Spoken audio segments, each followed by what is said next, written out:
Indonesia, di mana kami telah menganalisis beberapa teks puisi dengan beberapa perintah dari tabel-tabel yang ada di buku digital kita sebagai acuannya.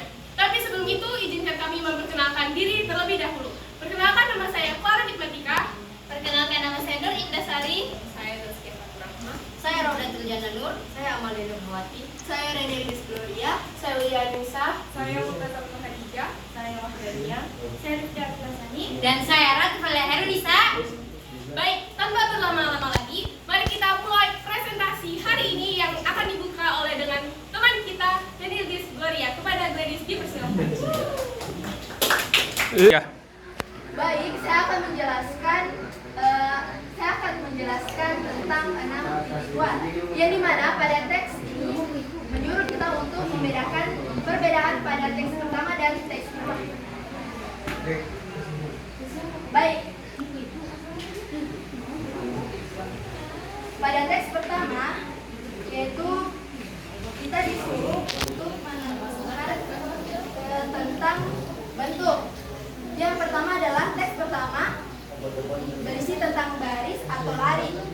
Kita bisa melihat dan menentukan bahwa pada teks pertama ini terlihat bahwa sebuah barisan atau sebuah lari, dan teks kedua yaitu paragraf atau alinea.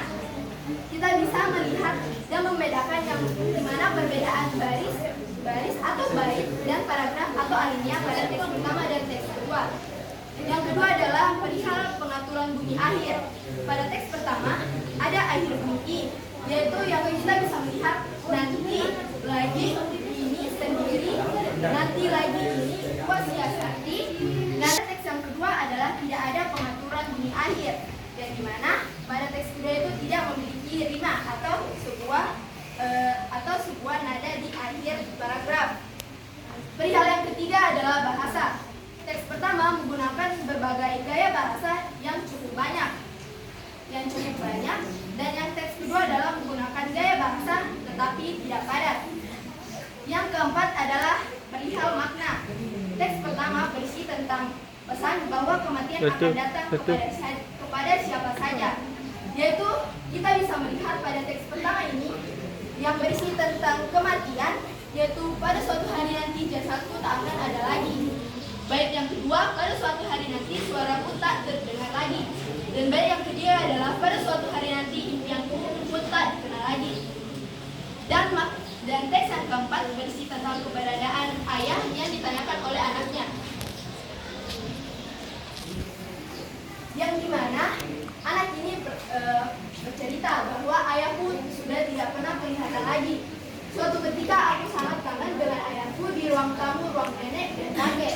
Kami berkumpul, dan di mana anak tersebut bertanya di mana keberadaan ayahnya. Perihal yang kelima adalah sifat. Pada teks pertama, puisi bersifat sugestif dan asosiatif. Ini dimaksud untuk menarik membaca dan membangkitkan perasaan. Dan teks kedua itu memberikan informasi, penjelasan dan uraian melalui isinya kepada para pembaca. Itu sekian dari saya. Terima kasih. 3. Berikutnya akan dilanjutkan oleh Saskia Fatur. Baik, di sini saya akan memaparkan penjelasan mengenai tabel 6.3, yang mana di sini kita disuruh untuk mencari pengertian puisi dari beberapa sumber. Dan kelompok kami mengambil 3 sumber. Yang pertama itu dari KBBI atau Kamus Besar Bahasa Indonesia, yang menjelaskan bahwa puisi adalah bahan dalam bahasa yang bentuknya dipilih dan ditata secara cermat sehingga mempertajam kesadaran orang akan pengalaman hidup dan membangkitkan anggapan khusus lewat penataan bunyi, irama, dan makna khusus. Yang kedua, atau sumber yang kedua itu adalah dari Gramedia, yang mana Gramedia ini memaparkan bahwa puisi merupakan karya sastra yang berisi tanggapan serta pendapat penyair mengenai berbagai hal. Dan sumber ketiga itu dari detik.com, yang memaparkan bahwa salah seorang ahli, Sumardi, menyatakan bahwa pengertian puisi adalah karya sastra dengan bahasa yang dipadatkan, dipersingkat dan diberi irama dengan bunyi padu dan pemilihan kata yang imajinatif.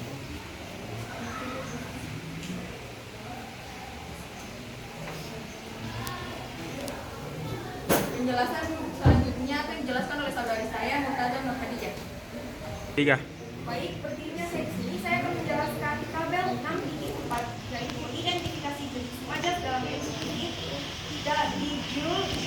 pada menjual karya Amir Hamzah. Baik, yang pertama ada jenis majas personifikasi, yang dimana majas personifikasi adalah majas yang mengibaratkan sifat manusia dalam benda-benda atau makhluk di luar manusia. Jenis teks dalam puisi, Kasihku Sunyi, Nunggu Seorang Diri. Alasannya, kiasan yang mempersamakan sesuatu dengan manusia yang dapat berbuat, melakukan suatu hal, dan sebagainya. Jenis majas yang kedua adalah simile atau perumpamaan. Majas simile atau perumpamaan berfungsi untuk mengungkapkan mengenai sesuatu hal secara tidak langsung dengan perbandingan eksplisit yang juga dinyatakan dengan kata depan serta kata penghubung. Teks dalam puisi serupa darah di balik tirai. Alasannya itu, majas perbandingan atau perumpamaan yang menyamakan suatu hal dengan hal lain menggunakan kata-kata pembanding, bagai, bab, seperti, seumpama, laksana, dan lain-lain. Hukum dulu Japanese Majas yang ketiga adalah majas metafora. Majas metafora adalah majas yang digunakan sebagai jasa yang secara langsung mewakili suatu maksud lain berdasarkan perbandingan analogis. Teks dalam puisi, Kaulah kandil gemerlap, pelita jendela di malam gelap. Yang alasannya, hiasan yang bersifat secara langsung, tapi tidak menggunakan kata-kata pembanding. Selanjutnya ada jenis majas repetisi. Majas repetisi merupakan kelompok majas perulangan jika ditinjau dari bentuknya. Teks dalam puisi, rindu rasa, rindu lupa, engkau cemburu, engkau ganas. Alasannya, majas yang mengulang kata-kata dengan maksud memberi efek penguatan atau penegasan. Dan majas yang terakhir adalah majas hiperbola. Majas hiperbola artinya semacam gaya bahasa yang menggantung suatu pernyataan yang berlebihan dengan membesar-besarkan suatu hal. Teks dalam puisi, hadis ikis, segala cintaku hilang terbang, ulang kembali aku padamu. Alasannya, majas yang berusaha memberikan penekanan dengan cara melebih-lebihkan suatu hal.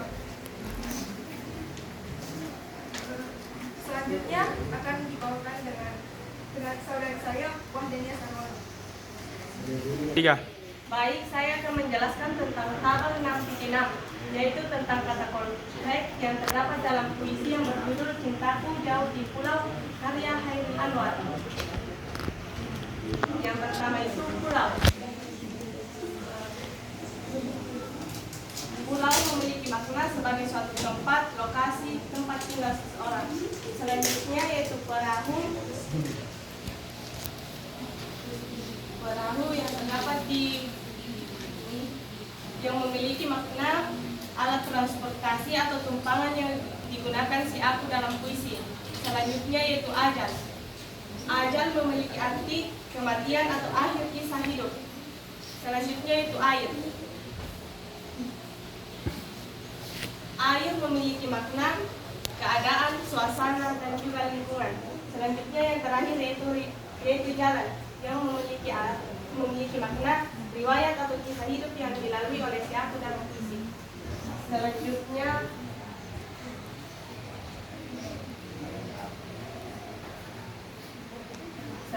akan dilanjutkan oleh Ratu Fadila.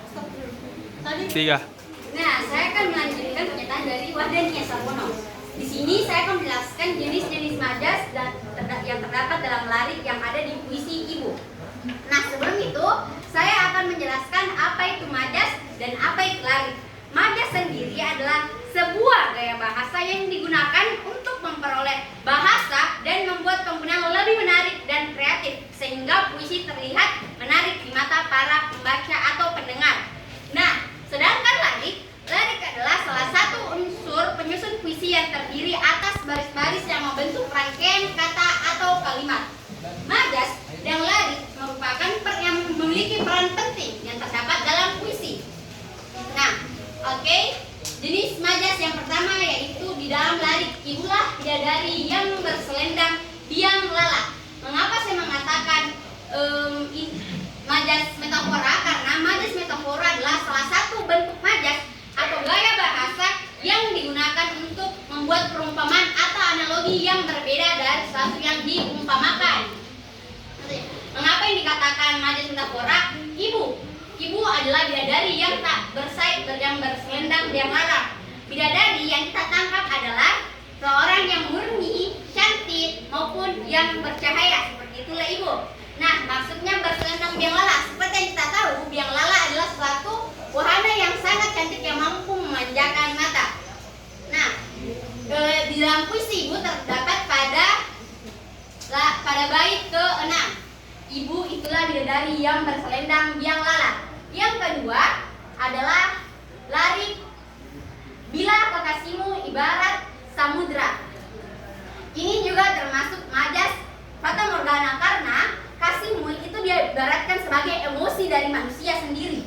Dan samudra sesuatu yang luas, tidak terhitung ataupun yang dalam. Jadi maksudnya adalah emosi dari seseorang ini memiliki maksud yang sangat mendalam kepada seseorang. Terdapat pada bait ke-4. Bila kasihmu ibarat samudra.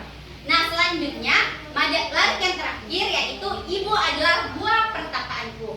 Ini juga termasuk majas metafora karena ibu adalah buah pertapaanku. Buah pertapaanku biasanya diibaratkan sebagai tempat yang jauh dari keramaian, jauh dari keramaian dan memiliki kesunyian yang mampu membuat hati menjadi tenang. Seperti itulah ibu yang digambarkan dalam puisi pada bait ke-4. Ibu adalah buah pertapaanku dan ibulah yang meletakkan aku di sini. Nah, cukup sekian dari saya, akan dilanjutkan oleh Rifda Aprilia Sani. Iya. Nah, selanjutnya saya akan menjelaskan pada tabel 6.8 yang berisikan tentang pengimajian atau citraan puisi ibu. Nah, yang pertama jenis pengimajian yaitu peningkatan. Adapun larinya yang pertama sumur-sumur kering, daunan pun gugur bersama ranting. Saat bunga berkembang menunjuk ke langit kemudian ke bumi. Nah, mengapa dikatakan pengimajian kelihatan? Karena di dalam lari tersebut kita dapat ditangkap oleh indera penglihatan yaitu indera mata. Nah, selanjutnya yang kedua jenis pengimajian penciuman. Adapun larinya yaitu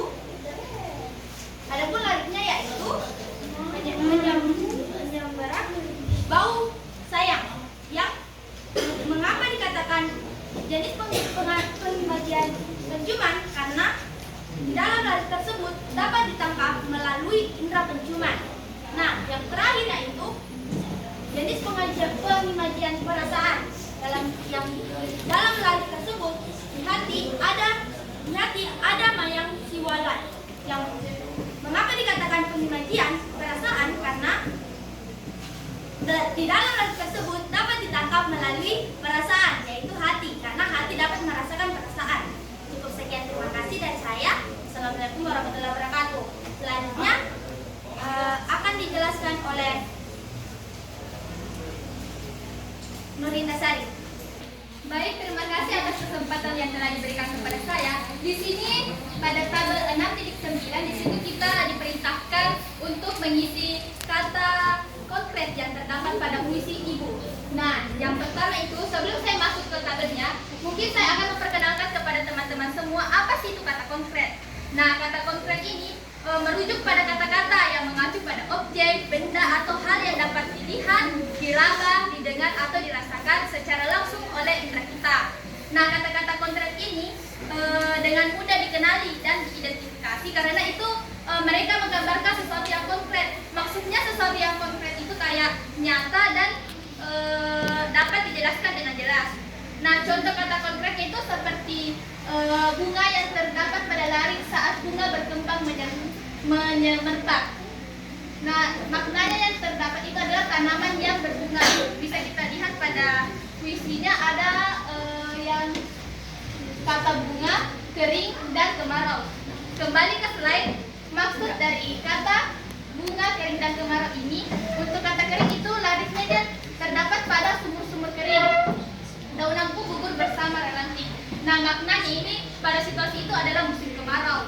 Kemudian kata konkret, langit dan bumi. Larisnya itu ibu menunjuk ke langit kemudian ke bumi. Maknanya itu hidup tidak boleh sombong tetapi harus berendah. Nah, mungkin cukup sekian yang dapat saya sampaikan. Selanjutnya akan dilanjutkan oleh rekan saya yaitu Amalia Nurhawati. Kepada Anda dipersilakan. Ya. Baik, saya akan menjelaskan tabel titik 610 yang berisi kata konotatif. Sebelum saya memulai, saya akan menjelaskan apa sih kata konotatif. Konotatif adalah makna kata yang tidak sebenarnya. Kata yang sudah mengalami penambahan makna dasarnya, yakni yang memberi nilai rasa baik, positif, atau negatif. Makna konotatif adalah suatu jenis makna yang mengandung nilai emosional di dalam stimulus respon. Makna yang murni atau asli telah ditambahkan sebuah perasaan, emosi, atau nilai tertentu sehingga menimbulkan kata-kata baru. Baik, saya akan menjelaskan yang pertama itu terdapat larik. Ibu adalah gue percapaanku, yang artinya tempat kembali. Ibu adalah tempat kembali, dan ibulah yang mendapatkan aku di sini. Yang kedua sakal. Bila aku berlayar, lalu datang angin sakal, yang artinya hambatan. Bila aku berlayar, lalu datang angin hambatan. Yang ketiga, mencuci lumut pada diri. Tempatku mandi, mencuci lumut pada diri, yang bermaksud membersihkan diri. Tempatku mandi, membersihkan diri. Yang keempat, tempatku berlayar, yang dimaksud menjalani hidup. Tempatku yang menjalani hidup. Sekian dari saya. Assalamualaikum warahmatullahi wabarakatuh. Berikutnya yang akan dijelaskan Laudatur Jannah. Ya. Baik, saya akan menjelaskan tabel 6.11. Di sini kita diperintahkan untuk menuliskan kata diksi yang ada pada diksi nyanyian gerimis. Sebelumnya, kita harus tahu apa itu diksi. Diksi adalah pilihan kata dalam tulisan yang biasa digunakan untuk menggambarkan suatu cerita atau memberi makna sesuatu sesuai dengan keinginan. Kata dalam puisi nyanyian gerimis yang menjadi diksi yang pertama yaitu kuntum kesepian. Kuntum kesepian ini memiliki makna rasa sepi diibaratkan penyair seperti bunga. Kata kuntum umumnya digunakan untuk bunga. Jadi kuntum itu adalah pucuk bunga yang hampir mekar. Nah, hal ini bermakna sekalipun merasa sepi karena kuntum kesepian. Jadi paduan antara kata kuntum dan kesepian ini menggambarkan sesuatu yang bermakna sekaligus merasa sepi. Yang kedua, kata yang kedua yaitu seluas kalbu yang ada pada bait pertama. Jadi kata kalbu itu sama dengan hati, perasaan dan batin. Hal ini bermakna sesuatu yang dirasakan penyair dengan segenap hati dan sepenuh jiwa. Selanjutnya kata yang ketiga yaitu lengkung pelangi pada bait kedua.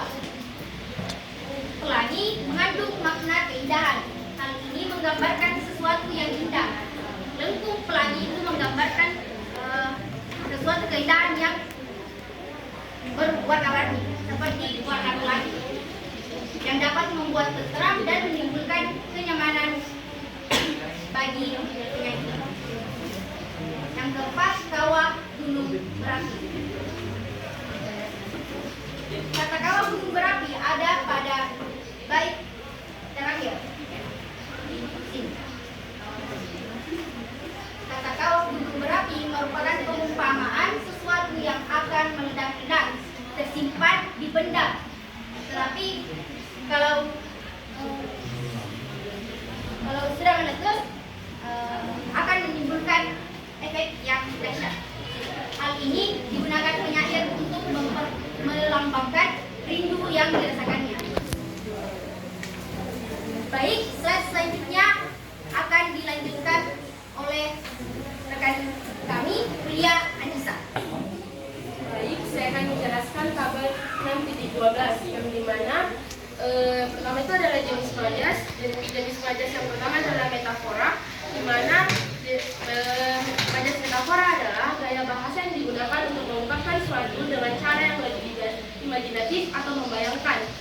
Liriknya itu terdapat pada dipetik, hangat, percakapan juga gerak sukma. Kesan yang ditimbulkan dipetik harusnya untuk bunga atau batang, tetapi pada puisi tersebut digunakan untuk kesucian. Selanjutnya jenis majas yang kedua adalah simile, yang dimana simile adalah majas yang bertautan yang membandingkan dua hal yang secara hakiki berbeda, tetapi dianggap mengandung segi serupa. Dinyatakan secara eksplisit dengan kata seperti bagai dan laksana. Di mana liriknya itu adalah demi kuntum kesaksian yang mekar sebuah kalbu. Kesan yang ditimbulkan kesaksian yang terjadi sudah lama. Selanjutnya jenis majas yang ketiga adalah tetap simile, yang dimana liriknya itu adalah ekor cahaya berpantulan dalam matamu seperti lampu pelangi, di mana kesan yang ditimbulkan matanya bercahaya indah seperti pelangi. Terakhir adalah majas personifikasi, di mana majas personifikasi adalah gaya bahasa perbanding antara yang mengubah benda mati seolah-olah memiliki sifat atau bertingkah laku layaknya manusia, di mana liriknya itu terdapat nyanyian gerimis. Efek atau kesan yang ditimbulkan gerimis menangis seorang manusia. Sekian dari saya. Ya. Karena kita sudah tiba pada tabel terakhir, maka berakhir pula presentasi kita pada hari ini. Kami mengucapkan maaf apabila ada salah kata dan terima kasih banyak atas perhatiannya. Wassalamualaikum warahmatullahi wabarakatuh.